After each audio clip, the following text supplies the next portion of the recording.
Bonjour à toutes et tous, je m'appelle David Bruno, je suis conseiller en orientation à l'OP de Bienne et je vais vous présenter dans cette vidéo le chemin vers le choix professionnel. Nous avons décidé de séparer ce chemin en 7 grandes étapes. Comme vous le voyez sur ce schéma, la première étape vise à se connaître. Cela implique autant de se connaître en termes d'intérêt professionnel, qu'est-ce que j'aime faire dans les métiers, est-ce que j'aime plutôt travailler avec des gens, travailler avec des choses, dans quel type d'environnement. C'est également connaître ses valeurs, qu'est-ce qui est important pour moi, aider les autres, plutôt avoir une activité intellectuelle, des choses un peu de ce genre. C'est également connaître sa personnalité, mais également ses points forts et ses points faibles en termes d'aptitude. Est-ce que je suis bon en maths ou pas, est-ce que je suis meilleur en français, etc. Une fois qu'on a un petit peu la connaissance de soi, on peut passer à la seconde étape qui va être de connaître le monde de la formation et des professions. Pour faire ça, il existe plusieurs moyens. Il existe par exemple la visite du salon interjurassien de la formation, qui est tous les 2 ans. Les élèves se rendent également à l'OP en 9e année visiter notre infothèque, où ils en apprennent un peu plus sur les professions et les formations qui sont disponibles. Il existe également d'autres modalités pour connaître les professions et les formations, comme par exemple le circuit des métiers, ou encore le magazine que nous éditons qui s'appelle Focus.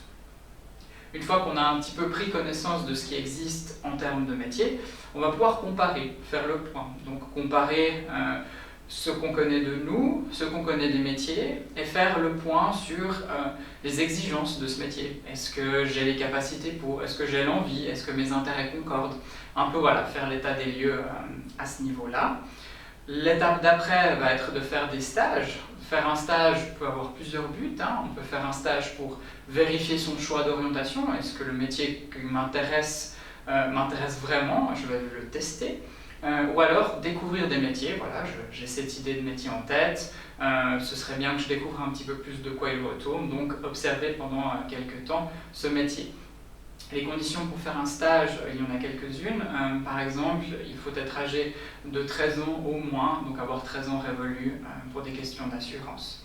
La durée du stage est variable, le stage peut durer de 1 jour à 5 jours, mais ne peut pas excéder 2 semaines. Plus d'informations sont disponibles à propos des stages dans la vidéo qui est dévolue à ce sujet.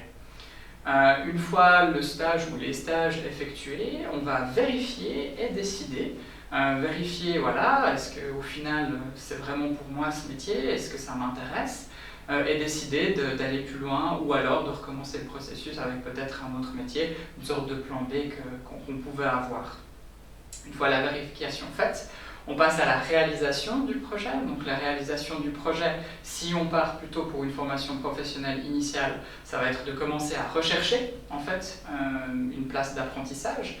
Cette recherche peut débuter parfois pour certaines professions très demandées dès la fin de la 10e ou alors commencer en début de 11e année. Les places d'apprentissage sortent à peu près en août-septembre sur les divers sites internet. Je vous renvoie à la vidéo sur la recherche de stages et de places d'apprentissage pour plus d'informations. Une fois le projet en route, il est nécessaire, comme dernière étape, de se préparer. Donc se préparer, ça peut être par exemple combler certaines lacunes que l'on a en maths ou en allemand, en fonction du métier que l'on a choisi et que l'on va débuter à la rentrée prochaine.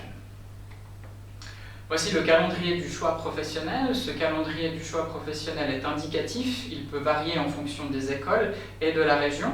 Donc comme vous le voyez ici, la préparation au choix professionnel à l'école débute dès la 9e année. Il y a également une soirée d'information prévue en 9e année. Les classes se rendent à l'infothèque pour en apprendre un peu plus sur déjà la structure de l'infothèque, mais également sur les formations et les professions dès la 9e année. Dès la 9e année aussi commencent les consultations individuelles à l'OP. Ces consultations ont plusieurs buts. Je vous renvoie pour ça à la vidéo sur les prestations de l'OP. En 10e année, on a de nouveau des soirées d'information et puis également on peut commencer à faire des stages, donc comme on l'a vu, pour soit découvrir un métier, soit peut-être déjà confirmer un choix en fonction. On peut participer également à des manifestations d'information, dont le salon des métiers dont je vous ai parlé tout à l'heure. C'est également en 10e année que prend lieu le bilan de 10e année. Et vers la fin, vers le milieu et la fin de la 10e année, vont commencer les inscriptions par exemple au gymnase bilingue et la recherche d'une place d'apprentissage dans certains métiers qui sont très demandés. Enfin, en 11e année, on va continuer en fait la préparation au choix professionnel. On va pouvoir continuer également les stages, les consultations individuelles, à se renseigner sur les manifestations d'information par exemple, et également continuer la recherche d'une place d'apprentissage et procéder à l'inscription dans certaines écoles. Donc à nouveau, ce calendrier est indicatif et il varie en fonction des régions et des écoles. Les domaines professionnels en Suisse ont été séparés en 22 grands domaines professionnels. Ces domaines professionnels sont repris dans la documentation sur les métiers.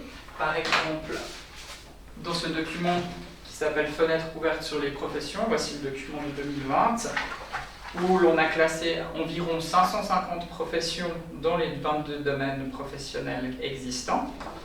Cela permet aux jeunes d'en apprendre un petit peu plus sur les métiers. Au dos, il y a également des éléments pour la réflexion vis-à-vis du choix professionnel, où les élèves peuvent marquer leur hit parade des professions, par exemple.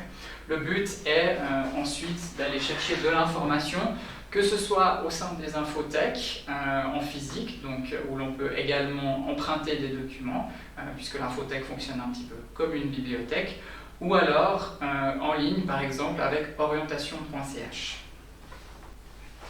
Voici le site orientation.ch, c'est le portail officiel suisse pour l'information de l'orientation professionnelle, universitaire et de carrière.